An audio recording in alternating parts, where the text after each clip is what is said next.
अगर मोहसिन नकवी साहब वज़ीर आला पंजाब और काकड़ साहब जो हैं वज़ीर आज़म पाकिस्तान, अगर ये पॉलिसीज़ को चेंज कर दें जो कि हम एक्सपेक्ट कर रहे हैं कि पॉलिटिकल गवर्नमेंट आने के बाद हो सकती हैं या होंगी, तो आप समझते हैं कि ये एक स्टेबिलिटी ले आएगी या बेहतरी आ जाएगी? जी, अगर लोग भी मान जाएं तो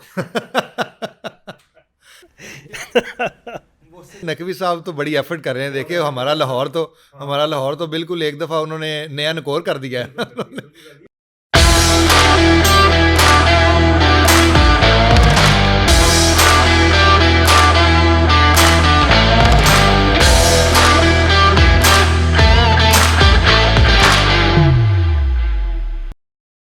Bismillahirrahmanirrahim. Assalamu alaikum. I'm Irfan Rustam. I am thrilled to host Imran Faz channel and in collaboration with Bravo State. And I'm thankful that I'm participating in this another episode of Imran Faz channel. Basically, I'm also learning. I'm learning from Imran Faz Saab and from this real estate industry. So let's move on to the program. We're going to discuss today the current political and economical situation as well as the participation of real estate and insights from Mr. Imran Faz. So Mel, I would like to welcome Mr. Imran Faz. Assalamu alaikum, sir. वालेकुम अस्सलाम इरफान भाई, how are you? Alhamdulillah, sir. Thank you so much. Thanks for the participation in this and other episode. Sir जज़ाकल्लाह, thank Imran साहब, जैसा कि अब आजकल एक पाकिस्तानी की जो पाकिस्तान में है या पाकिस्तान में नहीं भी है, अंडरस्टैंडिंग ये है कि जो करंट पॉलिटिकल सिचुएशन है, आए दिन हम इनफैक्ट रोज़ाना की बेसिस पे सुन रहे होते हैं कि कोई इमरजेंसी लग रही है, मार्शल लॉ लग जाएगा, या फिर जो है केयर टेकर गवर्नमेंट जो है ये गिरेगी नहीं, यही प्रॉन्ग हो रही है। दूसरी साइड पे सुनते हैं कि इलेक्शन हो रहे हैं फरवरी में। तो इन सारी सूरत हाल के अंदर जो कारोबारी हल्का है वो एक इनसिक्योरिटी फ़ील करता है। हम अगर अपनी प्राइवेट महफिल्स में भी बैठ के जब बात कर रहे होते हैं तो अंडरस्टैंडिंग ये बिल्ड हो रही होती है कि ये फेवरेबल नहीं है इस वक्त सिचुएशन। आप इसको किस तरह से देखते हैं, करंट पॉलिटिकल और इकनॉमिकल सिचुएशन को रियल स्टेट इंडस्ट्री और ओवरऑल कारोबार के तनाजुर में? इरफान भाई, थैंक यू वेरी मच। क्योंकि रियल एस्टेट को और बिज़नेस को तो हम डिस्कस भी करते रहते हैं, तो आज अब यही प्लान था कि हम साथ हमारी इकोनॉमी किस तरफ मूव कर रही है और पॉलिटिकल इश्यूज़ क्या हैं उसको भी साथ हम रिलेट करके डिस्कस करें। बड़ा वैलिड पॉइंट है आपका। ये बात ठीक भी है कि कारोबारी हल्के जो हैं वो कंफ्यूज हैं, जो इन्वेस्टर्स हैं, और वो नॉट ओनली रियल एस्टेट, आप कोई भी आप टेक्सटाइल इंडस्ट्री लगा लें, आप इंपोर्टर्स को लगा लें, आप एक्सपोर्टर्स को लगा लें, जो मैन्युफैक्चरर हैं, बहुत बड़ी हर तरह की जो इंडस्ट्री है, हर बंदा ही कंफ्यूज है। देखें, पिछले जो 2-3 साल से सिनेरियो चल रहा है, अगर हम रियल एस्टेट की स्पेशली बात करें तो वो फ्रॉम 2022 ऑनवर्ड ना, इवन 21 का भी मिड जो था वो मार्केट डिप्रेशन की तरफ ही थी। तो 3 साल से मार्केट, लेकिन पिछले जो 1.5 साल से जो हालात चल रहे हैं वो तो बहुत ही पॉलिटिकली बड़े अजीब हो गए और सिनेरियो बड़ा डिस्टर्ब हो गया। तो ज़ाहिर है हर बंदा पैनिक में है कि इसको किस तरह। देखिए, मैं आपको बताऊं, अगर तो हमारे अल्लाह करे फरवरी में इलेक्शन हो जाते हैं, अगर तो इलेक्शन हो जाते हैं तो ज़ाहिर है पॉलिसीज़ रिवाइज़ होंगी, कुछ बेहतरी की कोशिश भी करेंगे। वो झूठे सच्चे जैसे भी इलेक्शन होते हैं ना, लेकिन जब कोई भी गवर्नमेंट आएगी तो वो कोशिश तो करेगी अपने आप को बेहतर करने के लिए, अपने आप को कि हम बेहतर परफॉर्मर हों और हम चीज़ों को पॉजिटिव करेंगे, तो ज़ाहिर है पॉलिटिकली एक उनकी पॉजिटिव हाइप बनेगी। तो मेरा ख्याल है कुछ ना कुछ बेहतरी के लिए करेंगे ये। और अगर हम स्पेशली रियल एस्टेट की बात करें तो मेरा ख्याल है कि हाँ, IMF से भी इश्यूज़ हैं। वो भी कुछ कहते हैं कि जी आप जो आपका अनडॉक्यूमेंटेड अमाउंट है उसको आप डॉक्यूमेंटेड करें, और टैक्स पेयर जो हैं उनको आप आगे लेके आएँ, जो नॉन फाइलर्स हैं उनको फाइलर्स करें। तो वो एक बड़ा मेजर पॉइंट होता है। ज़ाहिर है जो लोग हमें पालते हैं, जो हमें पैसे देते हैं, जो वर्ल्ड बैंक है, IMF है, तो वो इनको मेन स्ट्रीम में लेके आने की कोशिश तो करते हैं कि आपका फाइलर ज़्यादा होगा। तो ज़ाहिर है एट द सेम टाइम आपको पता तो होगा ना कि आपकी एक्चुअल इकॉनमी कहाँ पे खड़ी है, क्योंकि हमारी मेजर इकॉनमी जो है वो अनडॉक्यूमेंटेड है और कैश के सर पे चल रही होती है। तो ये मेरा ख्याल है बेहतरी की कोशिश ज़रूर करेंगे। लेकिन एट द सेम टाइम अगर हम आजकल की मार्केट के लिहाज से देखें कि इलेक्शन होते हैं नहीं होते, खुदा ना खास्ता को मार्शल लॉ लग जाए, कोई इमरजेंसी लग जाए, उस सूरत में भी मेरा ख्याल है कि अगर हम ओवरऑल डिस्कस करें तो एक वो जो एक साइकिल होता है up down up down up down, अब 3 साल हो गए हैं रियल एस्टेट की मार्केट काफ़ी डिप्रेशन में है। तो मेरा ख्याल है 2024 जून जुलाई के बाद, बजट के बाद चीज़ें पॉजिटिव होना शुरू हो जाएंगी, जिन लोगों ने थोड़ा सा लॉन्ग टर्म प्लान किया हुआ था। और जो ऑन ग्राउंड चीज़ें हैं, अगर हम प्रॉपर्टी की बात करें, जो ऑन ग्राउंड चीज़ें वो ग्रेजुअली कुछ बेहतर भी हो रही हैं, जहाँ पे कंस्ट्रक्शन हो रही है, जहाँ पे डेवलपमेंट हो रही है, वो चीज़ें बेहतर हो रही हैं। तो वही होप कि अगर तो ओवरऑल मुल्की हालात हमारे बहुत बेहतर होते हैं तो चीज़ें बहुत बेहतर होने जा रही हैं। अच्छा, अब इसका मतलब ये हुआ कि एक तो आपने बात की अनडॉक्यूमेंटेड की, और दूसरा आपने इमरजेंसी की बात की, इमरजेंसी या मार्शल लॉ वगैरह लगने की। अनडॉक्यूमेंटेड से मुराद कि हमारी ट्रांजैक्शंस कैश पर हो रही होती जी।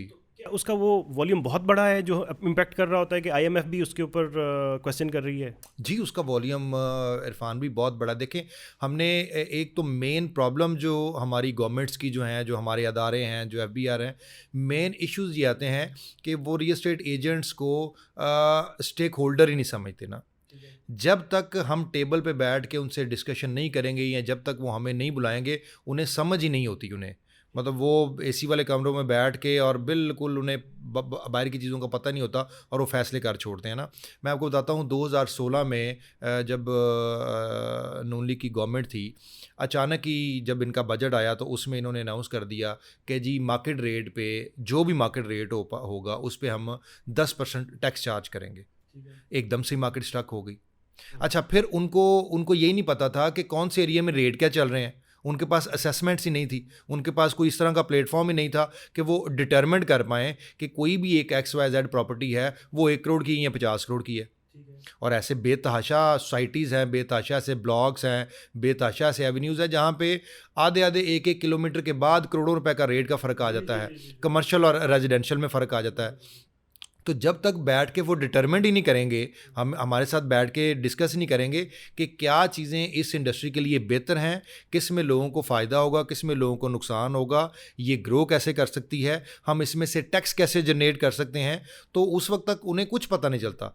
तो कैश फ्लो जो आपने बात की है कि कितनी बड़ी परसेंटेज है, मेरा ख्याल है मोर देन 70-80% जो अमाउंट है वो अनडॉक्यूमेंटेड होती है। तो अगर ये डॉक्यूमेंटेड हो जाएगी तो इसका मतलब है इसके ऊपर टैक्स इम्प्लीकेशंस हो रही होंगी। जी एग्जैक्टली।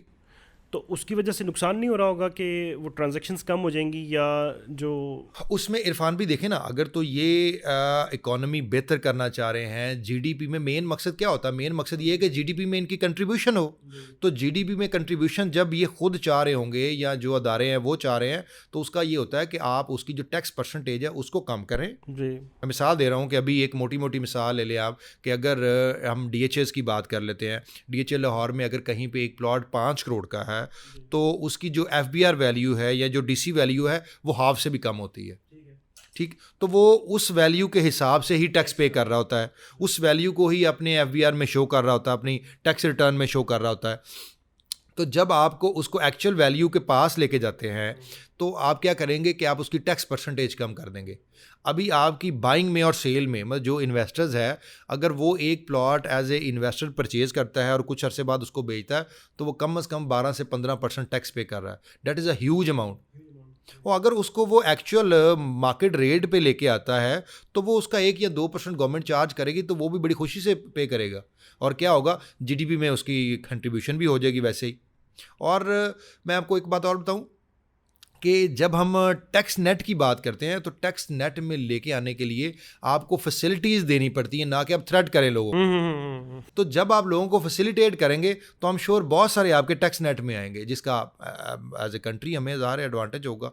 तो जब आप डरा के रखेंगे तो ज़ाहिर लोग, मतलब बहुत सारी मिथ ही कहेंगे इसको, कि बहुत सारे लोग इसलिए भी डर रहे होते हैं कि नहीं यार वो ये भी फैसिलिटी दे रहे हैं, ये भी दे रहे हैं, लेकिन एक दफ़ा आप टैक्स नेट में आ गए ना तो बस फिर आप बाउंड हो गए। इस वजह से भी बहुत सारे नॉन फाइलर्स होते हैं। रियल स्टेट में भी नहीं, आम कारोबारी हलकों के अंदर भी यही पाई जाती है कि जी एक दफ़ा सेल्स टैक्स में हमारी रजिस्ट्रेशन हो गई या एक दफ़ा हमने टैक्स पे कर दिया तो उसके बाद जो है वो इदारे पीछे पड़ जाते हैं। जी ऐसे ही है। अच्छा, होता है ऐसे? ऐसे होता है, ऐसे लोग डरते हैं ये। लेकिन मैं आपको बताऊं ना, देखें जो रियासत होती है, जो अदारे होते हैं, वो आपको देखें पेरेंटिंग भी उनको करनी चाहिए ना। वो लीड कर रहे होते हैं, वो पाल रहे होते हैं, वो मुल्क चला रहे होते हैं, वो सारा कुछ कर रहे होते हैं। आपको हर वक्त डरा के नहीं काम लेना चाहिए, आपको कई दफ़ा फैसिलिटेट करके, कई दफ़ा आपको आसानी दे के चाहिए ना। तो जब आप बहुत थ्रेट कर रहे होते हैं तो आपको पता है हमारे जब आपको याद होगा कि जब इमरान खान का दौर आया तो शुरू में खान साहब को भी बड़ा था कि जी बस किसी तरीके से पैसे की कलेक्शन हो जाए और बस जी FBR को ये कर दें और हमने टैक्स नेट में लेके आना है और हमने ये भी कदगन लगा, बहुत सारे लोगों ने इस्तीफे भी दिए। तो बेतहाशा जो सर इंडस्ट्रियलिस्ट था, हमें पता है हमारे बहुत सारे इंडस्ट्रियलिस्ट जो क्लाइंट हैं, दोस्त हैं, उन्होंने कहा जी हम बैंक ट्रांजैक्शन को अवॉइड करना शुरू हो गए थे। तो दोबारा से हमारा 70s और 80s वाला दौर शुरू हो गया था कि हम पर्चियों पे लिख के देते थे कि इतना कैश आ गया, इतना कैश चला गया, इतनी आपको चीज़ दे दी, उसकी ये डिलीवरी है और इतना कैश हमें चाहिए। रसीदों पे काम करा होना शुरू हो गया था, लोग इतना डर गए थे। तो आपको देखें, आपको एज ए गवर्नमेंट जो है फैसिलिटेट करना चाहिए लोगों को, और जितनी ज़्यादा आपकी इंगेजमेंट होगी अल्टीमेटली उतना आपका GDP भी बेहतर होगा और उतनी आपकी ग्रोथ भी बेहतर होगी, और इंटरनेशनली भी उनको पता होगा कि पाकिस्तान जो है वो उसकी स्टैंडिंग बेहतर हो रही है।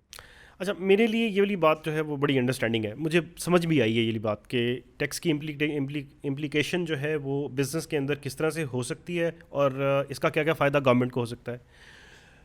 रियल स्टेट इंडस्ट्री को रिप्रेजेंट करते हुए इसके ऊपर कोई वर्किंग हो रही है, या लाइक आपकी कोई एसोसिएशंस जैसे होती हैं, या आपका एक कोई स्पोक्स पर्सन, कोई इसके ऊपर कोई एफर्ट रियल स्टेट इंडस्ट्री की तरफ से हो रही है कि गवर्नमेंट के लेवल पे बात की जाए, उनके साथ कम्युनिकेट किया जाए, उन तक मैसेज पहुंचाया जाए? ये इरफान भाई एफ़र्ट होती रहती है, गाहे बगाहे एफ़र्ट होती रहती है। जो भी एसोसिएशन आती है वो कोशिश करती है, जो चेयरमैन FBR है उनसे मुलाकात की जाए, जो हमारे वज़ीर ख़ज़ाना साहब हैं उनसे मुलाकात की जाए, अपनी सजेशंस दी जाए। लेकिन एट द सेम टाइम वो कुछ इंस्ट्रक्शंस जो हैं वो IMF से भी ले रहे होते हैं। और पिछले दिनों FATF का बड़ा इशू आ गया कि उन्होंने कहा जी यहाँ पे जो बहुत बड़ी अमाउंट है वो डंप हो रही है, दहशतगर्दी के ज़ुमरे में पैसे डंप हो रहे हैं रियल एस्टेट में, तो आप उसको ऐसे करें, आप उसको ऐसे करें, आपने एक अमाउंट शो करनी है, वो हर सूरत में आपको आपने एक लिस्ट बना के देनी करनी है कि जी कौन कौन सी प्रॉपर्टीज़ आ रही हैं, और आगे भी शायद फ्यूचर में भी इश्यूज़ हैं। लेकिन साथ साथ गाइड भी करते रहते हैं, इन्फॉर्म भी करते रहते हैं, कुछ टिप्स भी देते रहते हैं कि किस तरह से चीज़ों को आपने लेके चलना है और किस तरह से बेहतरी हो सकती है। देखें वही बात है कि आज अगर ट्रांजेक्शन, लेट्स सपोज अगर हम फिर DHA लाहौर की अगर मिसाल लें, तो एक टाइम में एक दिन में 100 150 200 ट्रांजेक्शन इन अ डे शुरू हो गई थी। अब वो ट्रांजेक्शन जो है वो 10-15 पे आ गई हैं। तो वो बेहतर नहीं है कि आपसे 1 से 2% टैक्स चार्ज करें, बजाय इसके कि आप 15% टैक्स चार्ज करें। तो क्या होगा कि आपकी सर्कुलेशन ऑफ मनी होगी, लोगों को जॉब मिलेंगी, आपका काम का वॉल्यूम बढ़ेगा। तो उस तरीके से क्या होगा कि ग्रोथ भी आपकी बढ़ रही होती है, टैक्स भी आपको ज़्यादा मिल रहा होता है, और एट द सेम टाइम लोग भी इंगेज हो रहे होते हैं, आपकी जॉब एम्प्लॉयमेंट क्रिएट हो रही होती हैं। तो विन विन पोजीशन होती है सबके लिए, गवर्नमेंट के लिए भी होती है और उस इंडस्ट्री के लिए भी होती है। इस वक्त जो अब जैसे DHA की आपने एग्जांपल दी है कि ट्रांजैक्शन जो है वो 1/6 या 1/8 रह गई है, और उसकी वजह से जो रेवेन्यू जनरेट हो रहा है उनका वो भी वॉल्यूम के हिसाब से बहुत कम हो गया है। ये वाली बात भी तो नोटिस हो रही होती है गवर्नमेंट लेवल पे। इरफान भी नोटिस हो रही होती है, लेकिन वो भी आंखें बंद करके बैठे होते हैं। वो हमें डिनाई ये कह के भी कर देते हैं कि ये हमारे GDP में ये 0.5% इसकी सिर्फ इन्वॉल्वमेंट है, हालांकि ऐसे नहीं है। हमें पता है कि एक बड़ी हैवी अमाउंट है। जो देखें ना, मैं मिसाल दे रहा हूँ कि ये पहले CVT आई 2009-10 ऑनवर्ड, इन्होंने जो है ना कैपिटल वैल्यू टैक्स एक डाला, उसके बाद इन्होंने स्टैम्प ड्यूटी डाल दी, फिर उन्होंने FBR का एक एडवांस टैक्स डाल दिया, फिर उन्होंने विदहोल्डिंग टैक्स डाल दिया, फिर इन्होंने गेन टैक्स डाल दिया, फिर हम कंटोनमेंट को TIP टैक्स दे रहे होते हैं। तो बहुत सारे ऐसे टैक्सेस हैं जो ये हर साल 2 साल बाद नए लेके आ रहे होते हैं। ये क्यों लेके आ रहे होते हैं कि इनकी परसेंटेज बढ़ रही होती है और इनको ठीक ठाक रेवेन्यू जनरेट हो रहा होता है। इनको ऐसी बात नहीं है कि वो बड़ी, लेकिन वो हमें यही कह के चुप करवाते हैं कि नहीं ये बड़ी नॉमिनल अमाउंट है जो हम रिसीव कर रहे होते हैं, ये हमें बॉदर भी नहीं करती। तो इसलिए बाज़ का वो सुन भी नहीं रहे होते। लेकिन देखें आप, हमारे एक्सपैट्रिएट हैं, वो जो बाहर बैठे हुए हैं, वो यहाँ पे बेतहाशा पैसा भेजते हैं, वो भी रियल एस्टेट में लगा रहे होते हैं कि यार चलें हम कोई 10 साल बाद, 20 साल बाद, 5 साल बाद अपने मुल्क वापस जाएंगे तो कोई ना कोई घर बना लेंगे, रोटेशन के लिए, इन्वेस्टमेंट के लिए वो इन्वॉल्व हो रहे होते हैं। तो आप जब हर इन्वेस्टर को डिस्करेज करना शुरू कर देंगे तो आपने तो एक इंडस्ट्री ब्लॉक कर दी और लाखों जो लोग हैं वो अनएम्प्लॉय। यहाँ तो ये हो ना कि बाकी बहुत सारी इंडस्ट्रीज आपकी चल रही हैं, आपकी टेक्सटाइल इंडस्ट्री बड़ी चल रही है, आपने बाकी इंडस्ट्रीज़ को बिजली फ्री दी हुई है, तो आपको वहाँ पे या आप इंडस्ट्री नहीं बनाएं तो वो गवर्नमेंट बड़ा फैसिलिटेट करती है। यहाँ पे पाकिस्तान में हमारी बैड लक ये है कि हमें रियासत से या हमें गवर्नमेंट से कोई सपोर्ट ही नहीं मिल पाती किसी भी इंडस्ट्री को डेवलप करने के लिए।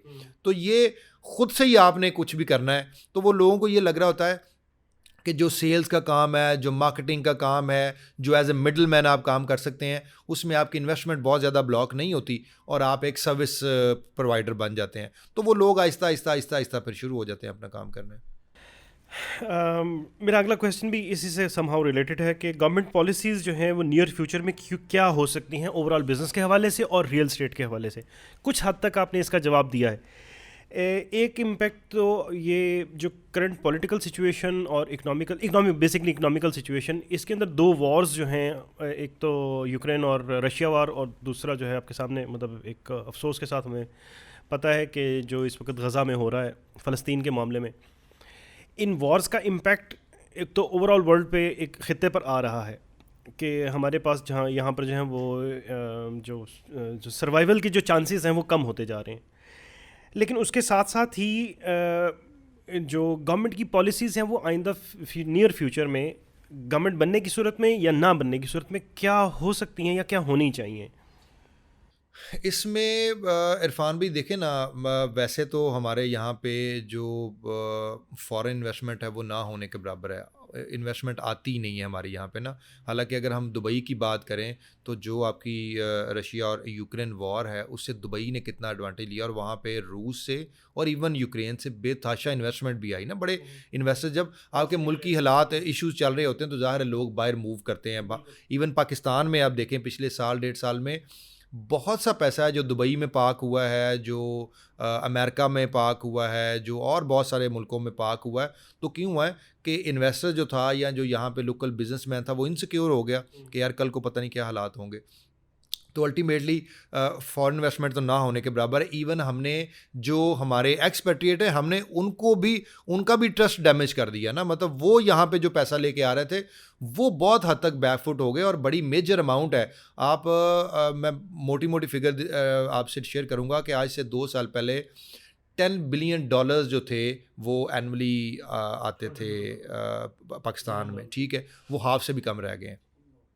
तो वो, और ये सिर्फ वो परसेंटेज है जो बाहर बैठे लोग यहाँ पे अपनी फैमिलीज़ को सपोर्ट कर रहे हैं, वो अपने माँ बाप को पैसा भेजते हैं, अपने बीवी बच्चों को पैसा भेजते हैं या अपने और फैमिली मेम्बर्स को पैसा। अदरवाइज़ जो इन्वेस्टमेंट पहले आ रही थी वो तो बिल्कुल ज़ीरो हो गई है, वो ना होने के बराबर हो गई है। तो हमारी गवर्नमेंट्स का ये हालात है। दूसरा, आपने जो बात की कि ये कोई प्लान कर रहे हैं, देखें जब भी आप नेचर के अगेंस्ट चलेंगे ना तो फिर आप उस तरीके से अपने आप को पॉजिटिव नहीं कर सकते, आप नुकसान उठाएंगे। इस वक्त माज़रत के साथ मुझे लगता है कि हमारी जो रियासत है वो नेचर के अगेंस्ट चल रही है। जब तक ये ऑर्गेनिकली नहीं चलेंगे, जब तक वो, मैं कहता हूँ इमरान खान आए, नवाज शरीफ आए, जरदारी आए, कोई भी आए, बस जो डिज़र्व करता है, जिसको लोग वोट देना चाह रहे हैं वो आए और आके वो सर्व करे, वो कोई भी हो सकता है।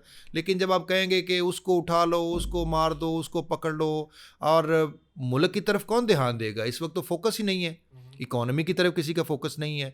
तो जब तक आप इन चीज़ों को डिटरमिन नहीं करेंगे, जब तक आप इन चीज़ों को देखेंगे नहीं कि हमने मुल्क की बेहतरी के लिए क्या करना है, क्या चीज़ें पॉजिटिव हो सकती हैं। हालांकि अभी मुझे ये लगता है कि चाह भी रहे हैं ये लोग कि चीज़ें बेहतर हों, लेकिन बात वही है कि जब तक आपकी पॉलिटिकल स्टेबिलिटी नहीं आती उस वक्त तक मेरा ख्याल है कि इकोनॉमिक स्टेबिलिटी नहीं आएगी। वी होप कि आफ्टर फरवरी चीज़ें बेहतर हों और अल्लाह करे बेहतर। आप समझते नहीं कि इस वक्त स्टेबिलिटी है, ज़्यादा स्टेबिलिटी है उस पॉलिटिकल गवर्नमेंट से कि जिसके अंदर हर वक्त लड़ाई झगड़े और जिसके अंदर मार दो पकड़ लो, उस सिचुएशन से हम निकल गए हुए हैं, बाहर आ गए हुए हैं, चीज़ें स्टेबल हो गई हैं। इरफान भाई अल्लाह करे ऐसा ही हो, मैं तो कह रहा हूँ कि ऐसा हो, और ये होना चाहिए भी। इसके बगैर हमारा गुजारा ही नहीं है ना। जब तक स्टेबिलिटी नहीं आएगी, जब तक ये एक जो स्मूथ प्रोसेस होगा इलेक्शन का वो नहीं होगा, एक नई गवर्नमेंट नहीं आएगी, उस वक्त तक ये कैसे सोचेंगे कि मुल्क को आके हमने कैसे लेके चलना है। तो जब तक ये चीज़ें होंगी तो फिर ही आगे बेहतरी आएगी ना। और मेरा ख्याल है कि इमरान खान के दौर में वी वर गोइंग गुड अल्हम्दुलिल्लाह। जो मतलब यहाँ पे हमारी एवरेज चल रही थी रेशो अराउंड 6% उस वक्त हमारी इकोनॉमी ग्रोथ थी उस वक्त, जो अभी माइनस में आई हुई है। तो कुछ ना कुछ इश्यूज तो हुए ना कि जिसकी वजह से हम माइनस में आई है। अल्लाह करे अब हम दोबारा इसको रिवाइव करें और चीज़ें पॉजिटिव हों। नहीं, शुरू में तो जिस वक्त इमरान खान की गवर्नमेंट आई है तो उस वक्त तो शुरू में तो बहुत बुरे हालात रहे ना, रियल स्टेट में क्या ओवरऑल ही बहुत बुरे हालात रहे, लेकिन उसके बाद स्टेप वाइज चीज़ें बेहतर होती गई हैं। उसकी एक बहुत बड़ी रीज़न कोविड था। कोविड भी था एक रीज़न, कोविड भी था, लेकिन उसके बाद उन्होंने अपनी पॉलिसीज़ को रिवाइज़ किया है। देखें उन्होंने बिजनेसमैन को इंसेंटिव दिया है। टेक्सटाइल देखें कहाँ से कहाँ बूम आया उस वक्त, आपकी कंस्ट्रक्शन इंडस्ट्री में कितना बूम आया, आप रेमिटेंसेस रिकॉर्ड आए पाकिस्तान में, आपकी एक्सपोर्ट्स रिकॉर्ड आपकी हुई। तो ये सारे काम हुए थे। But at the same time मैं ये कह रहा हूँ कि उसमें कुछ नेगेटिव चीज़ें हुई होंगी, कुछ पॉजिटिव चीज़ें होंगी। पॉलिसी मेकिंग के लिए आपको 10 साल 15 साल चाहिए होती है ना, चीज़ों को बेहतर करने के लिए। साल 2 साल में तो पॉलिसी मेकिंग भी नहीं होती, और एक आप रिदम भी नहीं बढ़ता ना, आहिस्ता आहिस्ता टाइम लगता है। तो बस हर 2-4 साल बाद हमारे मुल्क में कोई नया पट्टा चल जाता है और चीज़ें। अगर मोहसिन नकवी साहब वज़ीर आला पंजाब और काकड़ साहब जो हैं वज़ीर आज़म पंजाब पाकिस्तान, अगर ये पॉलिसीज़ को चेंज कर दें, जो कि हम एक्सपेक्ट कर रहे हैं कि पॉलिटिकल गवर्नमेंट आने के बाद हो सकती हैं या होंगी, तो आप समझते हैं कि ये एक स्टेबिलिटी ले आएगी या बेहतरी आ जाएगी? जी, अगर लोग भी मान जाएं तो नकवी साहब तो बड़ी एफर्ट कर रहे हैं। देखिए हमारा लाहौर तो बिल्कुल एक दफ़ा उन्होंने नया नकोर कर दिया है बेहतरीन कर दिया है, एफर्ट नज़र आ रही है। अच्छा, उसके अलावा पंजाब में भी अब भल सफाई वाला जो मामला हुआ है कि उसके ऊपर ध्यान नहीं था। हम देखें ज़रई मुल्क हैं, इमरान खान की तवज्जो उस तरफ नहीं थी। खैर इमरान खान के साथ तो शिकवे बहुत सारे और भी हैं इस लिहाज से कि भी वो तो क्रिकेट की तरफ भी तवज्जो नहीं थी। तो लेकिन ये था कि भल सफाई वाला काम शहबाज शरीफ के दौर में शायद हुआ था, पिछले से पिछले दौर में। अब जो कैलकुलेट कर रहे हैं कि 10 साल से तकरीबन 12 साल से ये नहीं हुआ था। इसमें बेनज़ीर का दौर भी आया, उन्होंने भी कोई इसका काम ख़ास नहीं किया। फिर उसके बाद नून लीग की जिस गवर्नमेंट आती है तो भल सफाई का काम होता है। हम बावजूद इसके कि एग्रीकल्चर कंट्री हैं, एग्रीकल्चर के ऊपर हमारा बहुत बड़ा इन्हसार है, उसके बावजूद इसके ऊपर फोकस नहीं किया जाता। तो जब हम रियल स्टेट की बात करते हैं कि रियल स्टेट को पॉलिसीज़ की ज़रूरत है या इस गवर्नमेंट को जो है इसके ऊपर तवज्जो करने की ज़रूरत है, तो जब तक इसके ऊपर प्रॉपर तरीके से एफर्ट नहीं की जाएगी, उनको दिखाया नहीं जाएगा। देखें मैं इस वक्त की जो मोहसिन नकवी साहब तो जवाब दे रहे हैं ना, जितनी भी कॉल्स हैं, जितने भी लोग उनको अटेंशन दिला रहे हैं मुख्तलिफ मामलात की तरफ, तो हो सकता है कि अभी की उनकी बनाई हुई पॉलिसी जो है वो अगली गवर्नमेंट भी अडॉप्ट कर ले। ये वाला काम मोहसिन नकवी साहब से या काकड़ साहब से करवा लें और उसके बाद जो है उसकी इम्प्लीमेंटेशन जो है वो पॉलिटिकल गवर्नमेंट में भी चलती रहे। इरफान भी ठीक कह रहे हैं आप। देखें बहुत सारी गलतियां खान साहब के दौर में हुई, उससे पीछे हुई। अब देखें आप बात कर रहे थे कि हम एग्रीकल्चर मुल्क है ना, अब हम ज़राअत में लिटरली पूरी दुनिया में इतना पीछे हैं। आप बहुत दूर ना जाएं, जो हमारे हमसाया मुमालिक हैं, अगर हम गंदम की बात करें एक हम, तो वो एकड़ से 100 एकड़ को 100 मन को क्रॉस कर गए हैं एकड़ में। हम अभी आज से 20 साल पहले भी हम 20-25 मन पे खड़े थे, आज भी उधर खड़े हैं। तो हम एक्चुअली रेवोल्यूशन कहीं पे लेके आना ही नहीं चाह रहे, चीज़ों को बेहतर करना ही नहीं चाह रहे। वेजिटेबल्स देख लें, हम अब इंपोर्ट करना शुरू हो गए हैं। हम किस चीज़ का एग्रीकल्चर कंट्री हैं, हम चीज़ें इंपोर्ट कर रहे हैं। तो हम इन चीज़ों में बहुत पीछे हैं। हम अगर थोड़ी सी बेहतरी की गुंजाइश पैदा करें, कुछ हम बाहर से ही जाके कुछ सर्वेज़ करके ले आएँ, कुछ वहाँ से आप ये देखें कि बहुत सारी सब्ज़ियाँ, बहुत सारी ऐसी चीज़ें हैं कि जो हम दाना वहाँ से लेके आके यहाँ पे अगर बोएंगे ना, तो शायद हमारी परसेंटेज बहुत बेहतर हो जाएगी। मतलब हमारी जो ज़मीन है वो इतनी ज़बरदस्त है, इतनी फर्टाइल है कि बहुत सारे मुल्क जो हैं वो रश करते हैं कि हमारे पास इस तरह की ज़मीन नहीं है। और सारे मौसम हैं, सारे मौसम अल्लाह ने दिए हुए हैं। तो हम तो किसी भी साइड में, मैं आपको बताऊं इरफान भाई, हम ग्रो कर सकते हैं। हमारा प्रोग्राम जो है पॉलिटिकल हो रहा है, हम किसी भी साइड पे हम ग्रो करें, हम कुछ भी करना चाहें ना। आप देखें मैन पावर कितनी है हमारे पास, कितने मुल्क हैं जिनके पास इतनी आबादी है, हम क्या यूटिलाइज़ कर रहे हैं उसको। फिर हमारे हमसाये आ गए, उनकी एवरेज देख लें, वो कहाँ से कहाँ चले गए, IT सेक्टर में वो कहाँ से कहाँ चले गए। तो हम बहुत सारी चीज़ों में अपने आप को आगे लेके जा सकते हैं।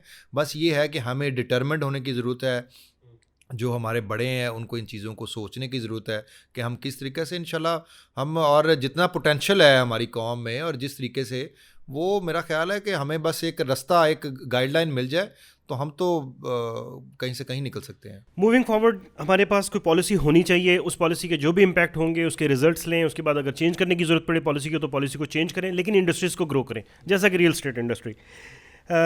आगे बढ़ते हैं सर। पाकिस्तान में real estate industry economical growth में क्या किरदार अदा कर सकती है, मतलब कंट्रीब्यूशन क्या कर सकती है? Contribution sir, real estate industry, हम जिस तरह मैंने आपको पहले भी कहा कि जब हम बैठते हैं तो वो बिल्कुल ही इसको अंडरलाइन कर देते हैं, बिल्कुल इसको अंडर एस्टिमेट कर देते हैं कि यार यहाँ से हमें, मतलब हमारा फोकस ही नहीं है ना। हालांकि मैं बताऊँ, बेतहाशा ऐसे मुल्क हैं जो वहाँ पे सिर्फ रियल एस्टेट बाय करने पे आपको जो है वो अपने मुल्क का पासपोर्ट देते हैं, ठीक है। अच्छा, एट द सेम टाइम अगर हम ये बात करें कि हम ग्रोथ क्या कर सकते हैं और यहाँ से हम क्या अपनी इकॉनमी में इंजेक्ट कर सकते हैं और क्या सपोर्ट कर सकते हैं, सिर्फ आप कंस्ट्रक्शन इंडस्ट्री को ले लेना और आप उसको फोकस कर लें, लिटरली आपकी परसेंटेज आज अगर माइनस में है ना, आपकी जो ग्रोथ है तो वो प्लस में आ जाएगी। हम कम से कम 1 से 1.5 करोड़ इंसान को, आदमी को, लेबर को हम इंगेज कर सकते हैं कि आप आएँ। जिस तरह लास्ट टाइम भी कंस्ट्रक्शन की इंडस्ट्री दी थी, तो आप देखें कि उससे रिलेटेड जो 70 से 75 इंडस्ट्रीज थी, मतलब मुझे लकीली उन दिनों में इधर मैं घर बना रहा था तो मेरा जाना, अच्छा मैं अगर टाइल्स कहीं पे लेने जा रहा था, लिटरली इरफान भाई लाइन में लग के मुझे टाइल्स लेनी पड़ती थी। अगर मैंने कहीं से वुड लेनी थी, अगर मैंने कहीं से कोई सेंट्री फिटिंग लेनी थी, अगर कोई पेंट लेना था, इससे रिलेटेड मैं जितनी भी जगह पे गया हूँ, 1 साल के अंदर अंदर मैं जितनी मैंने बाइंग करनी थी, कई दफ़ा मैं ऐसे हुआ कि 1-2 जगह पे सेल लगी हुई थी, इरिटेट होके वापस आना पड़ा कि वो टाइम ही नहीं दे रहे हमें। और अभी आप जाके अभी कहीं पे नज़र तो आप दुढ़ाएं क्या हो रहा है। तो क्या हुआ, उससे आपकी 50-70 इंडस्ट्रीज़ इन्वॉल्व होगी और हर बंदा ही प्रॉफिट टेकिंग में था, हर बंदा ही कमाई कर रहा था। तो ये तो इकॉनमी में सर एक बड़ा मेजर रोल अदा कर सकती है कि अगर आप रियल एस्टेट को बड़ा पॉजिटिव लें और कंस्ट्रक्शन साइड को बड़ा पॉजिटिव लें। और दूसरी सबसे बड़ी बात ये है कि अल्हम्दुलिल्लाह जिस स्पीड से हमारी आबादी ग्रो कर रही है, जिस स्पीड से हम बच्चे पैदा कर रहे हैं, आप ये देखें कि हम तो अभी भी माइनस में चल रहे हैं जितनी घरों की रिक्वायरमेंट है। ये मैंने पिछले दिनों ही पढ़ा है कि सिर्फ मैं लाहौर की बात कर रहा हूँ कि लाहौर में 2030 तक 50 लाख घरों की शॉर्टेज होगी सर। 2030 तक, 2030 तक 50 लाख घरों की सिर्फ लाहौर में शॉर्टेज होगी। ये सिर्फ मैं आपको लाहौर की फिगर दे रहा हूँ क्योंकि लाहौर की जो पॉपुलेशन है 2030 तक ये 3 करोड़ को क्रॉस कर जाएगी। वैसे तो इनके कागज़ों में ये कम ही शो करते हैं, लेकिन वो 3 करोड़ को क्रॉस कर जाएगी। तो जब वो 3 करोड़ को क्रॉस करेगी तो 50 लाख घरों की शॉर्टेज होगी। तो मुझे बताएं, घर, आप एक घर की इंसान की रिक्वायरमेंट है और घर नहीं है बना के दे पा रहे। आज बनाना शुरू करें तो 50 लाख घरों के लिए, फिर आज बनाना शुरू करें तो फिर एग्जैक्टली तो ये इसीलिए देखें ना, आप रियल एस्टेट ग्रो क्यों कर रही हैं, मतलब पूरे पाकिस्तान से लोग अपने मेन सिटीज़ में और जो बड़े बड़े शहर हैं वहाँ पे क्यों, लाहौर में 50 शहरों से लोग लाहौर में जॉब करने आते हैं। वो क्यों आते हैं जॉब करने? कि यहाँ पे रिक्वायरमेंट है, यहाँ पे आपको हर तरह की जॉब मिल जाती है। यहाँ पे आपको, आप आईटी में ग्रो करना चाहें, आपको कोई गवर्नमेंट की नौकरी चाहिए, आपको कोई छोटी मोटी अकाउंटेंट की जॉब चाहिए, कोई बैंकर की जॉब चाहिए, कोई भी जॉब चाहिए आपको यहाँ पे अवेलेबल है। एट द सेम टाइम आपको बिजनेस की भी अपॉर्चुनिटीज़ बेतहाशा है। तो आप किसी एक इंडस्ट्री को फोकस कर लें ना, तो यकीन करें आप बड़ी स्पीड से ग्रो कर सकते हैं, एज ए कंट्री ग्रो कर सकते हैं। अंडरस्टूड। इसके अंदर एक बड़ा ग्रोथ पोटेंशियल है रियल स्टेट में और इसकी कंट्रीब्यूशन एक बड़े नंबर के साथ सामने आ सकती है। अगेन गवर्नमेंट की पॉलिसीज़ और इसके ऊपर थोड़ी सी तवज्जो की जाए। दुनिया में सर स्मार्ट सिटीज़ के ऊपर काम हो रहा है, बिल्ड हो रही है स्मार्ट सिटीज़ के नाम से और उसकी इंटेंशन के साथ प्लान किया जा रहा है, बिल्ड हो रही हैं। क्या आप समझते हैं कि पाकिस्तान में इसकी कोई स्पेस है और इस पर कोई काम हो रहा है? इरफान भी, पाकिस्तान में बहुत स्पेस है इसकी। उसकी वजह ये कि है ही नहीं एक चीज़, तो एक चीज़ है नहीं है, तो ज़ाहिर उसमें बहुत स्पेस है। और दूसरा ये है कि इस पे काम शुरू हो गया है। बहुत सारे नए ग्रुप्स हैं जो रियल एस्टेट में इन्वॉल्व हो रहे हैं और वो बड़ी अच्छी और रीज़नेबल डेवलपमेंट्स के साथ आ रहे हैं, जिसमें ज़ाहिर है स्मार्ट सिटी का पहले बहरिया ने कॉन्सेप्ट दिया। बहरिया कराची बहुत शानदार बना हुआ है, अगर आपने विज़िट किया हो, बहुत ज़बरदस्त बन रहा है। इस तरह लाहौर में भी कुछ प्रोजेक्ट्स आ रहे हैं, जिस तरह लाहौर स्मार्ट सिटी आया है, वो बड़े अच्छे पैटर्न पे आ रहा है और वो भी स्मार्ट सिटी बनने जा रहा है।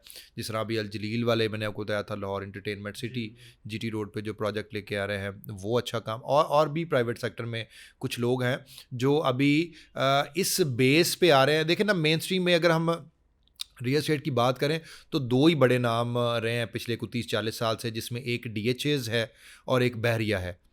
तो इन्हीं के नक्शे कदम पे आगे लोग अपने आप को जो है वो ले रहे हैं कि यार हम भी लीड करें, हम भी ग्रो करें, हम भी इस इंडस्ट्री में अपने आप अपना लोहा मनवाएं।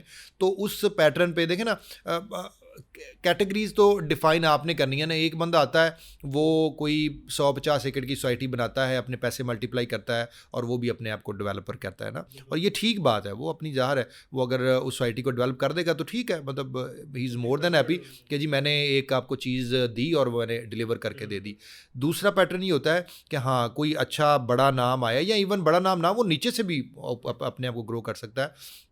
तो वो ये कहे कि यार मैं इस इंडस्ट्री में कोई रिवाइवल लेके आना चाह रहा हूँ, मैं इस इंडस्ट्री में कोई इंप्रूवमेंट लेके आना चाह रहा हूँ। तो इस पैटर्न पे भी अब लोग ये आ रहे हैं कि कोई बड़े थीम पार्क्स लेके आएँ, जिसमें आप ओवरऑल एक सिस्टम ऐसा जनरेट करें कि उसमें आप वाईफाई ओवरऑल आपको पूरे उस मिले, आपको इस तरह की रोड स्ट्रक्चर्स मिले, आपको इतने टॉप क्लास रेस्टोरेंट्स मिले, आपको गोल्फ क्लब मिले।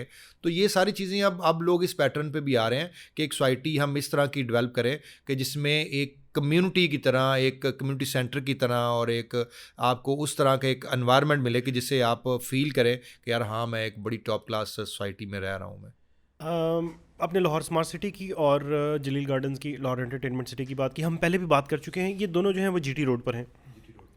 अच्छा, इससे पहले जो है वो रावी अर्बन डेवलपमेंट वहाँ पर एग्जिस्ट कर रही थी और उसी की वजह से शायद वहाँ पर डेवलपमेंट इतनी तेज़ी से हो रही है। पिछले दिनों एक मीटिंग में मेरे सुनने में आया कि बहरिया टाउन ने भी वहाँ पर लैंड्स ख़रीदी हैं, जो कि तारिक गार्डन या उस साइड पर कुछ हैं। अच्छा, अगर हम उस तरफ गुजरांवाला की तरफ चले जाएं तो गुजरांवाला में DHA है और यहाँ DHA यहाँ पर लाहौर में इस साइड पर है। GT रोड पर जो है वो DHA नहीं है। इनका कोई प्लान है या कोई, ये किस तरह से देख? सर है ना DHA गुजरांवाला में, इसी रोड पे, GT रोड के फ्रंट के ऊपर ही गुजरांवाला के अंदर है। मतलब नॉर्मली जो हमें पता चला है कि DHA जो है वो हर कोर के अंडर ही आता है ना, तो वो गुजरांवाला की एक कोर है, तो DHA वहाँ बन गया तो वो उस कोर के अंडर आता है। लाहौर में एक कोर है तो इस तरह आता है, मुल्तान में कोर है तो वो कोर्स के अंडर आता है। उसमें मेन रोड हो या ना हो वो मैटर नहीं करता, लेकिन बहरहाल GT रोड के ऊपर DHA गुजरांवाला है। ओके, वो गुजरांवाला की विसिनिटी में आता है। लाहौर की विसिनिटी में DHA का कोई प्लान GT रोड पे एक्सपैंड होने का? फ्यूचर प्लान्स तो इनके काफ़ी हैं। जो अर्बन वहाँ पे आपने रूडा की बात की है, जो उनके साथ भी DHA ज़मीन बाय कर रहा है, वहाँ पे अस्क्रीज भी आ सकता है, DHAs भी आ सकते हैं। इसी तरह मुल्तान रोड पे DHA प्लान कर रहा है, वहाँ पे आ सकता है। फिरोजपुर रोड पे ऑलरेडी ये बाइंग कर रहे हैं, फिरोजपुर रोड पे DHA आ रहा है। तो DHA तो एक्सपैंड कर रहा है अपने आप को। जिस तरह मैंने बताया, रिक्वायरमेंट तो घरों की है ना, वो तो बनाना ही है। तो ज़ाहिर है DHA एक मेजर पार्टनर है रियल एस्टेट में, तो वो और उनका मेन स्टेक होल्डर है। DHA खुद स्टैट्यूटरी बॉडी है, इंडिपेंडेंट बॉडी है, लेकिन आपने बताया कि ये कोर्स के अंडर आ रही है या कोर्स के साथ एसोसिएटेड है। इसका क्या मतलब है? मतलब कि इसमें ये है कि DHA इज़ अथॉरिटी। मतलब DHA को किसी भी जगह पे अपनी सोसाइटी को इस्टेब्लिश करने के लिए कहीं से अप्रूवल नहीं लेनी पड़ती ना, वो खुद सेल्फ, और वो जो अथॉरिटी बनी हुई है उन्होंने अप्रूवल ली हुई है फ्रॉम पार्लियामेंट, वहाँ से अप्रूवल लेके और उन्होंने अपने आप को बॉडी डिक्लेयर करवाया हुआ है। तो अब उनको कहीं पे किसी LDA से, किसी CDA से अप्रूवल नहीं लेनी पड़ती। तो कोर्स का मतलब ये है कि लेट्स सपोज गुजरांवाला में बना है तो उसका जो हेड होगा, जो उसका चेयरमैन होगा, वो कोर कमांडर होगा। अच्छा, हाँ, लाहौर का जो हेड होगा, जो चेयरमैन होगा, लाहौर का कोर कमांडर हेड होगा ना, तो आगे फिर उनकी पूरी टीम नीचे बनती। तो अच्छा, इसकी रिपोर्ट्स उनके पास जाती हैं, वो चेयर करते हैं इसके मामले? जी, जाहिर है वो चेयर करते हैं। मतलब मेनली तो जाहिर है उन्होंने रेजिडेंट्स के लिए देखना होता है कि क्या हम बेहतर कर सकते हैं। मेनली देखें, DHA बनने का जो मेन मकसद था वो तो था वेलफेयर टू आर्मी ऑफिसर्स ना, ये उनकी वेलफेयर के लिए एक डीएचए बना था। तो उसके बाद ये कमर्शियल हो गया, उसके बाद पता चला कि यहाँ ज़ाहिर है रेवेन्यू, आप बड़ा मेजर रेवेन्यू जनरेट कर सकते हैं, तो फिर एक इंडस्ट्री बन गई। तो ज़ाहिर है वो फिर जैसे जैसे जैसे जैसे एक्सपैंड होना शुरू कर गया।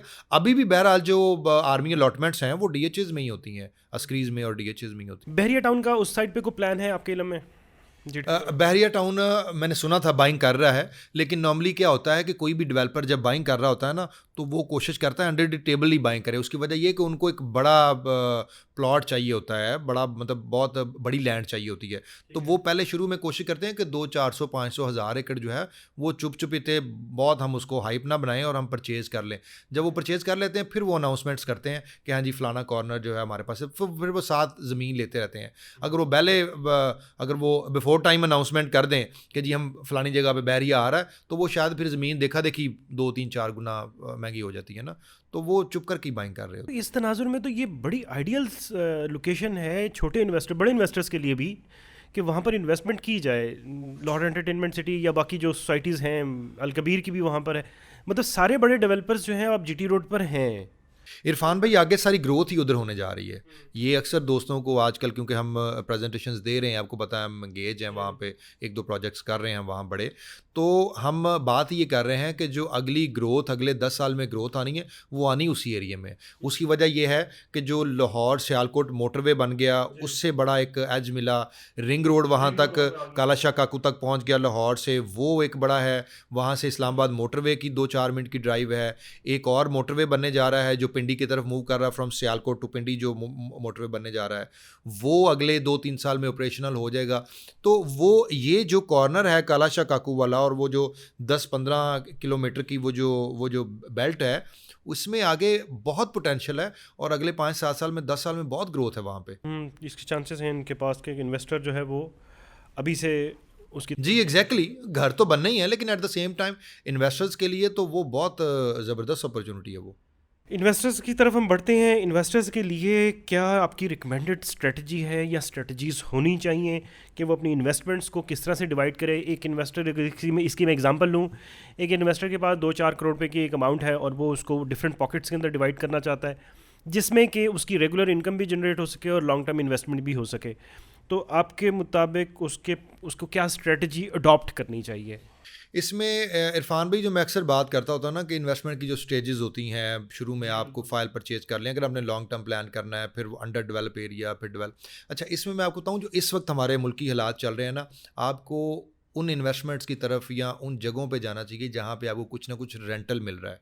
जब तक मुल्की हालात बहुत पॉजिटिव नहीं होते, इंडिकेटर्स बहुत पॉजिटिव नहीं होते, उस वक्त तक आपको वो कमर्शियल प्रॉपर्टी या कोई दुकान या कोई शॉप या कोई इवन आपको अपार्टमेंट या कोई घर जो आपको साथ साथ रेंट भी दे, उसकी ना कुछ ग्रोथ पॉजिटिव होती रहती है। लेकिन बहुत महंगे एरिया में जो बिल्कुल आखिरी स्टेज वाली इन्वेस्टमेंट है, उसमें नहीं मूव करना चाहिए आपको। वहाँ पे कि जहाँ पे घर बनने शुरू हुए हैं, जहाँ पे कोई प्लाजा बनना शुरू हुआ है, जहाँ पे कोई कमर्शियल एक्टिविटी अभी स्टार्ट हुई है, उसकी ना एक ग्रोथ मार्जिन होता है आपके पास ना।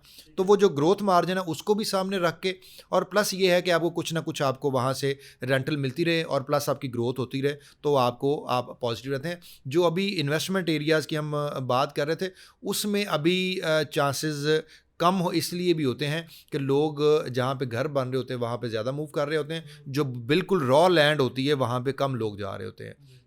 तो इसलिए मेरा ख्याल है कि जो स्टेज 3 वाला एरिया है ना, वहाँ पे आपको मूव होना चाहिए, क्योंकि आपकी इन्वेस्टमेंट कम से कम सिक्योर ज़रूर होती है, खुदा न खास्ता आपको डिप नहीं लगता, आपको नुकसान नहीं होता उसमें। अगर इन्वेस्टमेंट की एक पॉकेट बना लीजिए, जैसे आप ब्रावो स्टेट है या आपके अपने नाम से आप एक इन्वेस्टमेंट को, डिफरेंट इन्वेस्टमेंट्स को इकट्ठा करें और उसके बाद उसको जो है वो फर्दर आगे इन्वेस्ट कर दें, जैसे आपने रेंटल इनकम की बात की। इस तरह का कोई प्लान है आपका फ्यूचर में? हम इस पे प्लान कर रहे हैं जी। वो अभी हो सकता है कि कुछ अरसे में हम अनाउंस करें कि हम एक फ़ंड जनरेट कर रहे हैं, तो वो फ़ंड फिर हम 2-3-4 पॉकेट्स में लगाया करेंगे, और उसकी उस रेशो के हिसाब से दोस्तों को इंगेज करके, और वो अभी कर रहे हैं। उसकी एक रेशो जो है वो आगे डिवाइड कर दीजिए। मैं इसलिए ये वाली बात कर रहा हूँ कि जो एक छोटा इन्वेस्टर है, मेरे पास इतनी बड़ी इन्वेस्टमेंट नहीं है, ठीक है, हमने बात बड़े इन्वेस्टर की थी, लेकिन इतनी बड़ी इन्वेस्टमेंट नहीं है, लेकिन मैं चाहता हूँ रियल स्टेट में जंप इन होना। तो आप ये देखिए कि छोटी इन्वेस्टमेंट्स के नंबर जो हैं वो लोग ज़्यादा होंगे, बड़ी इन्वेस्टमेंट्स के लोग कम हैं, लेकिन छोटी इन्वेस्टमेंट बहुत ज़्यादा इकट्ठी हो सकती है अगर आप उसकी को पॉकेट बनाएं। जी, ये बात ठीक है आपकी इरफान भाई। इसी पैटर्न पे हम वर्किंग कर रहे हैं और इंशाल्लाह नियर फ्यूचर में हम इसको अनाउंस भी करेंगे। वंडरफुल। अच्छा, जैसा कि अब लाहौर एंटरटेनमेंट सिटी के हवाले से कुछ दोस्तों में बात हो रही थी, तो लोगों की जो आम परसेप्शन है, अंडरस्टैंडिंग है, वो प्लॉट की ही होती है, लेकिन ये है कि वो ये होता है कि यार हमें घर मिल जाए इसी प्लान पे, एक एडवांस पेमेंट है और उसके बाद हमने मंथली पेमेंट करना है, जैसे हम रेंटल देते हैं वो रेंटल हम देते रहें, हम घर के अंदर शिफ्ट हो जाएं, या हमें कुछ अरसे के बाद 2 साल 3 साल 4 साल के बाद घर मिल जाए, घर में आके जाके शिफ्ट हो जाए, इंस्टेड कि हम खुद बिल्ड करें। तो इसमें कोई प्लान जलील गार्डन्स का, अलकबीर का, किसी भी सोसाइटी का, जो कि हम बता सकें अपने नाजरीन को, किस तरह की कोई पॉसिबिलिटी है? घर की बात कर रहे हैं आप? घर की बात कर रहा हूँ, घर की बात कर रहा हूँ इंस्टॉलमेंट्स। इंस्टॉलमेंट बिल्कुल प्लान है। ये सारी सोसाइटीज़ आलमोस्ट एक टाइम पे आके जो है वो विलाज और जो घर है या अपार्टमेंट है वो इंस्टॉलमेंट प्लान पे देना शुरू कर देते हैं। और बहुत सारी सोसाइटीज़ इस तरह भी प्लान कर रही होती हैं कि वो ग्रे स्ट्रक्चर पे जाके अनाउंसमेंट करती है कि जितनी जल्दी हम पोजेसन देंगे अगले बंदे को रेंटल अमाउंट मिलना शुरू हो जाए, या अगर वो शिफ्ट होना चाहे तो उसमें शिफ्ट हो जाए। ये आलमोस्ट सारी सोसाइटीज़। लेकिन उसकी प्राइस इतनी ज़्यादा बढ़ जाती है। आप ये देखिए ना कि मैंने अगर एक 3 मरले का मैंने घर बनाना है, या 5 मरले या 10 मरले का घर बनाना है, तो मुझे उसके लिए एक प्लॉट की ज़रूरत है और उसके बाद कंस्ट्रक्शन कॉस्ट है। कंस्ट्रक्शन कॉस्ट को मैं लगा लेता हूँ कि जितने का मेरा प्लॉट है, लेट्स से मेरा 1 करोड़ रुपये का प्लॉट है, तो 1 करोड़ पे मुझे उसकी इन्वेस्टमेंट उसके ऊपर कंस्ट्रक्शन का लगेगा। आई डोंट नो कि उतनी लगेगा कि नहीं, जो रियल इस वक्त राइट नाउ जो भी कॉस्ट हैं। लेकिन जब हम बात करते हैं कि ये जो अवेलेबल होती हैं सोसाइटीज़ जिनमें ये घर बने हुए होते हैं, जैसे आपने ग्रे स्ट्रक्चर की बात की, तो वहाँ पे पहुँची तो प्राइस वैसे ही बहुत हाई हो चुकी होती है, अफोर्डिंग ही नहीं हो रही होती। इरफान भी बड़ा मेजर इशू आया कुछ अर्सा पहले भी कि देखें जिन लोगों ने भी 4-5 साल पहले इस तरह का प्लान दिया, 5 ईयर इंस्टॉलमेंट प्लान पाकिस्तान में सूट ही नहीं करता। ये मैं शुरू से इस चीज़ के ख़िलाफ़ था और डेवलपर्स को अब आके समझ लगी है कि 5 साल प्लान वाकई अब वो डिलीवर ही नहीं करना है। मतलब आप जिस बंदे ने आज से 4 साल पहले इंस्टॉलमेंट प्लान पे कोई भी दुनिया की चीज़ दी, उसने घर दिया, उसने प्लॉट दिया, उसने विला दिया, उसने फ्लैट दिया, कुछ भी दिया, आज वो डिलीवर नहीं करके दे पा रहा। उसकी रीज़न ये है कि लॉस हो गया उसको।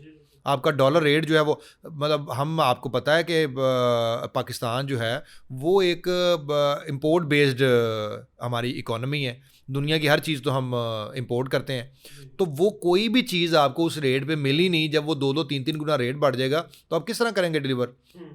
अभी जो मैं आपसे बात कर रहा था कि ग्रे स्ट्रक्चर की, जब ग्रे स्ट्रक्चर तक पहुंचता है तो फिर वो अनाउंसमेंट करते हैं या फिर वो चीज़ बेचते हैं 2-3 साल 3 साल के प्लान में।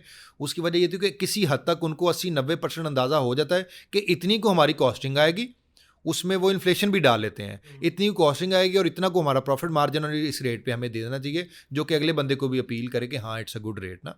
अदरवाइज़ तो फिर आप अफोर्ड ही नहीं कर सकते ना। वो परसेंटेज प्रॉफिट मार्जिन तो ज़ाहिर है हर डेवलपर ने कुछ ना कुछ रखना ही होता है। सर आप 50 घर अनाउंस कर दें 100 घर अनाउंस कर दें, कहीं से स्टार्ट कर दें इस काम को। सर इसको इंशाल्लाह ताला वो भी हमने 2024 में प्लान किया हुआ है कि हम 100-200 घर से हम स्टार्ट करेंगे। एक इस तरह का 3 मरला 5 मरला विला करेंगे और उसके बाद इंशाल्लाह उसको हम बड़े लेवल पे लेके जाएंगे। ज़मीन.com डिलीवर नहीं कर सका, आपके इल्म में है कि बहुत सारे, और सुना है कि शायद कोई भी प्रोजेक्ट आज तक वो डिलीवर कर ही नहीं सके। उसकी एक रीज़न ये इन्फ्लेशन और बाकी सारे मामला हो सकते हैं। कोई और रीज़न आप समझते हैं इनके इंटरनल पॉलिसीज़ की वजह से, या इनके?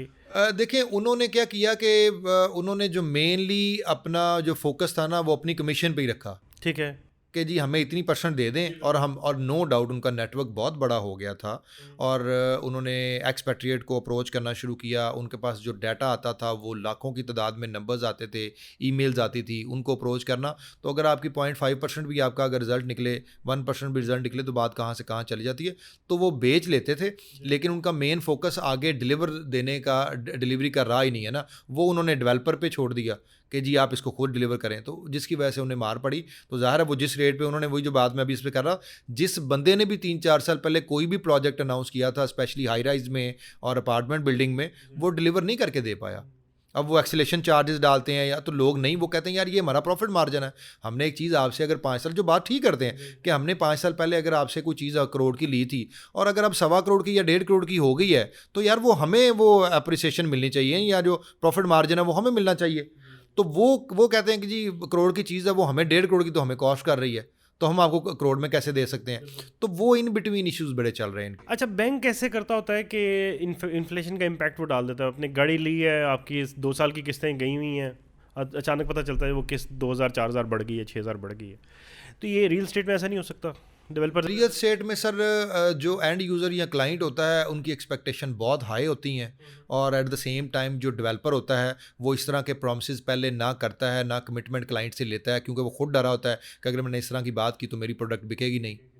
तो वो दोनों एंड पे जो चीज़ें हैं ना, जो एंड यूज़र होता है वो इस चीज़ को नहीं समझ रहा होता, वो कहता है जी आपकी कॉस्टिंग आ गई जो मर्ज़ी, मुझे नहीं पता आपने ये प्रॉमिस किया था, मुझे आप इसको डिलीवर करके दें। जो डेवलपर होता है वो कहता है कि नहीं जी मैंने ठीक है ये बात आपसे ज़रूर कही थी, लेकिन उस वक्त डॉलर इतने का था, आज डॉलर इतने का है, मैं तो ये डेवलपमेंट कॉस्ट ही अफोर्ड नहीं कर पा रहा। तो वो फिर इश्यूज़ आने शुरू। तो इसका मतलब ये हुआ कि जो इंस्टॉलमेंट्स हैं वो डेवलपर को ये चाहिए कि वो 3 साल से ज़्यादा की ना रखे। हाँ 2-3 साल से ऊपर की इंस्टॉलमेंट। अभी मैं आपको बता रहा हूँ, अभी तो डेवलपर ने पैटर्न ही चेंज कर दिया ना। अब वो लेट्स सपोज अभी भी जो प्रोजेक्ट्स आ रहे हैं वो 3 साल, 2 साल, 2.5 साल, 3.5 साल का इंस्टॉलमेंट प्लान देके वो कोशिश करते हैं कि साल 1.5 साल में हम डिलीवर कर दें। वो उसकी वजह ये है कि वो अगर इन बिटवीन रह करेगा तो वो अपनी रेपो को भी आगे ज़ाहिर है उसने कैरी करना होता है ना। तो वो तो आपके, अगर सोशल मीडिया का दौर है सर, आपको अगर कोई फेसबुक पे, यूट्यूब पे आपको गालियाँ निकालनी शुरू कर दे तो फिर आपकी प्रोडक्ट कोई नहीं बिकती। ठीक है, तो वो इसलिए ये इम्पैक्ट बहुत कि आपकी जो हाइप है वो बड़ी पॉजिटिव होनी चाहिए, और जो डेवलपर अच्छा डिलीवर कर रहे हैं, जो एंड यूज़र को अच्छा लेके चल रहे हैं, वो they are going very good. Pakistan के कौन से बड़े शहर या इन्वेस्टमेंट के पॉइंट ऑफ व्यू से बड़े शहरों में इन्वेस्टमेंट होनी चाहिए या छोटों में होनी चाहिए, या इससे कोई फ़र्क नहीं पड़ता? एक तो होता ये है कि हमारी, अगर आप पंजाब की बात करें या कराची की सबब्स की बात करें, तो ठीक है लोग बड़े शहरों में जाना चाहते हैं, लेकिन मैं इन्वेस्टर के पॉइंट ऑफ व्यू से बात कर रहा हूँ कि वो छोटे शहरों में इन्वेस्टमेंट करें या बड़े शहरों में। अगर हम स्पेशली रियल एस्टेट की बात करें इरफान भाई, तो रियल एस्टेट में देखें, अगर हम ओवरऑल पूरी दुनिया का सर्वे करें ना, तो जो मेट्रोपॉलिटन सिटीज़ होते हैं ना वहाँ पे इन्वेस्टमेंट ज़्यादा पार्क होती है। उसकी वजह ये होती है कि सारी आसानियाँ वहाँ पे होती हैं, आपकी मार्केट्स करीब होती हैं, आपकी पार्क्स करीब होते हैं, आपको कम्युनिटी सेंटर्स मिलते हैं, आपको सारी चीज़ें जब आपकी जितनी ज़्यादा आपकी विसिनिटी में राइट लेफ्ट पे होंगी ना, उतना वो एरिया ज़्यादा एक्सपेंसिव होगा। लेकिन ओवरऑल अगर देखा जाए तो जहाँ पे नई इंडस्ट्रीज़ बन रही होती है, जहाँ पे छोटे छोटे शहरों के पास भी जहाँ पे इंडस्ट्रीज़ बन रही होती हैं, एट द सेम टाइम वहाँ पे भी सोसाइटीज़ डेवलप हो रही होती हैं। लेकिन पाकिस्तान में इस तरह का कोई कॉन्सेप्ट है नहीं कि हर शहर के करीब इंडस्ट्री बने और वहाँ पे काम हो, तो ज़ाहिर है वहाँ पे तो अभी तो जो हमने पहले भी बात की कि आबादी जितनी स्पीड से ग्रो कर रही होती है, वो आप छोटे शहरों में भी अगर उनके करीब अगर नई सोसाइटीज़ को साथ बनाते जाएं, तो परसेंटेज जो है आपको एप्रिसिएशन की, वो आपको वहाँ पे भी उतनी अच्छी मिल रही होती है। बल्कि बहुत सारे अगर हम मेन सिटीज़ से दूर निकल जाएं, तो बहुत सारे ऐसे कॉर्नर्स हैं जहाँ पे आपको उस एक्चुअल अमाउंट की जो इन्वेस्टमेंट का रिटर्न है वो वहाँ पे ज़्यादा मिल रहा होता है। उसकी वजह होती है कि वहाँ पे रिक्वायरमेंट होती है। मेन सिटीज़ के राइट लेफ्ट पे ज़मीनें बहुत महंगी हो जाती हैं, तो वहाँ पे आपको ज़्यादा अच्छी बेहतर परसेंटेज मिल जाती है। इसलिए मेन सिटीज़ में इन्वेस्टमेंट करना ज़रूरी नहीं होता।